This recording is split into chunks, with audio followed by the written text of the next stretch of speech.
So years ago, when I was a young journalist arriving in Paris, I was ready to find love, and I was going on dates. And I remember this one girl I went on a date with. And mind you, this was a time frame when I was actually speaking more French than I do now. I mean, there's not really a lot of people who would practice with me in Texas. Paris, Texas exists, but they don't speak French there.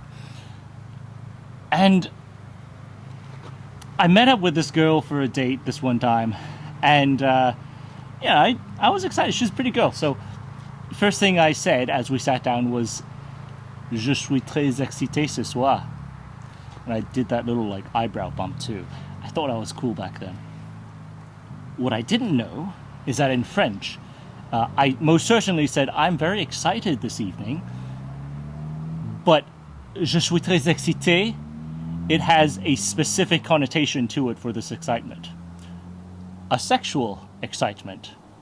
Essentially, I told this one random girl that I took out on a date, first thing I said to her that evening was, "Baby, I am so horny tonight for you."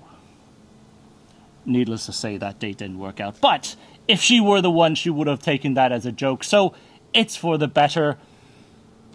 But that made me think. Language barriers, and honestly,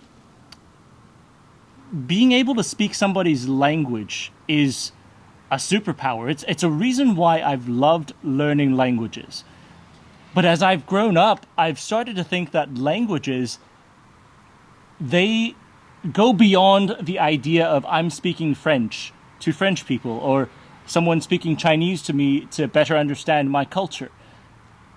Languages, it's a cultural thing, right? But it's also, there's a lot of little small cues, physical language, there's a little social language cues that a lot of us miss when we are going into a new culture. So one of the first videos we made here was talking about God. And Christians have a very specific language. It's things that we say that we understand each other, but if you say it to other people out there who aren't Christians, it sounds absolutely batshit insane. And this matters less if you're talking to other churchgoers, but let's say if you're a missionary, there's some missionaries who just don't understand this, and they end up going out and talking to people and telling them that they feel the Holy Spirit coming inside of them. My man, depending on where you are, that may not sound like the best thing ever to say to some other people who aren't from the church culture. And so that directly detracts from these missionaries in being able to communicate and spreading the good word. And honestly, that hurts. That hurts us as a whole in talking to other people about Christianity. But outside of that, there's even more to it. I mean, you're talking about cultural languages. That's another thing. It's opening a door for a lady in the South. It could mean something very different up north in the US.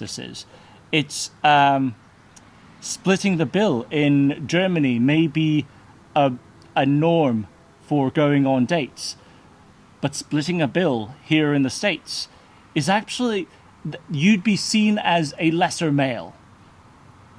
And so this is one of those things that I really wish that I learned earlier on in life. It's not just the actual language that you speak to someone. It's also speaking the language of a certain group.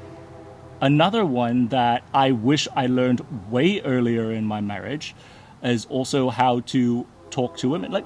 I knew how to physically talk to women, but in conversations, I'm still working a lot on my listening skills, yes, but also understanding that a lot of times men are problem solvers, and women, they may not come to you asking for you to solve their problems. They may just be wanting you to, what's the word that my wife usually says? They may be venting to you. And that's just them basically pouring out their emotions and hoping to have an outlet. And that's something that for the longest time I just could not fathom. Why would someone just be telling me all these things and just getting angry when I'm giving her solutions?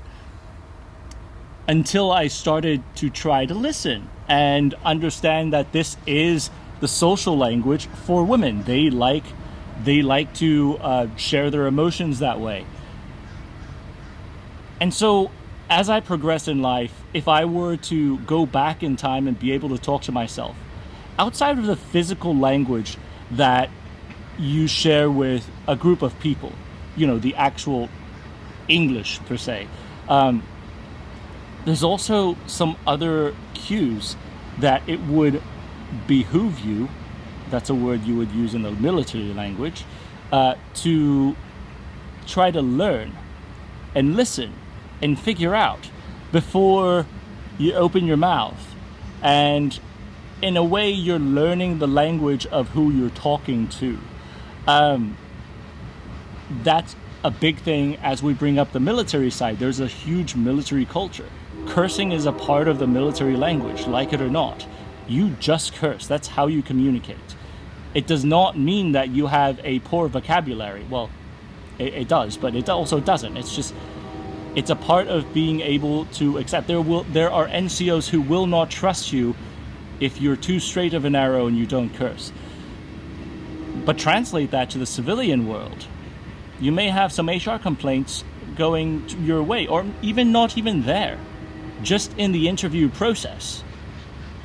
Don't respond to a statement saying Roger in the civilian world. And so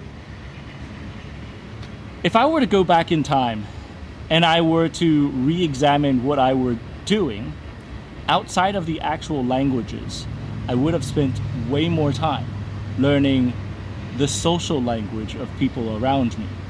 And I think not only would that help me express myself per se, I think I would have derived more meaning from life because I would be able to understand other people more. Instead of telling random French girls that I'm totally horny for them, the first evening I spend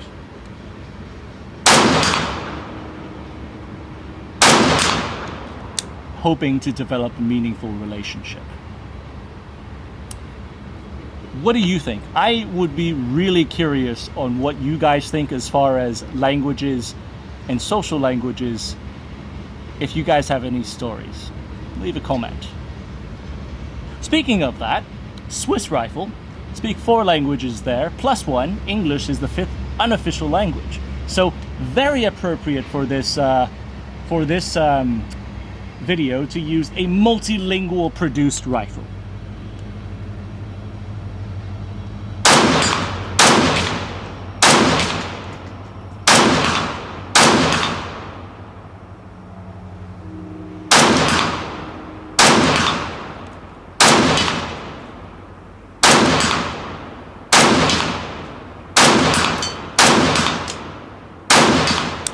While some may say or think that this trigger is difficult to use, it is not. It is one of the best triggers if you know how to use it. And I suppose I shall see you guys on the range next time. Take care. Ciao. Bye-bye.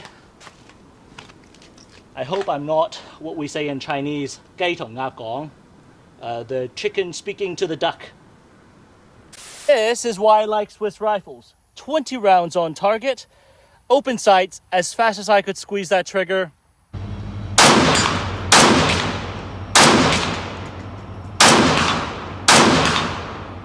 And you saw I was not doing a steady marksman's pace. Cool.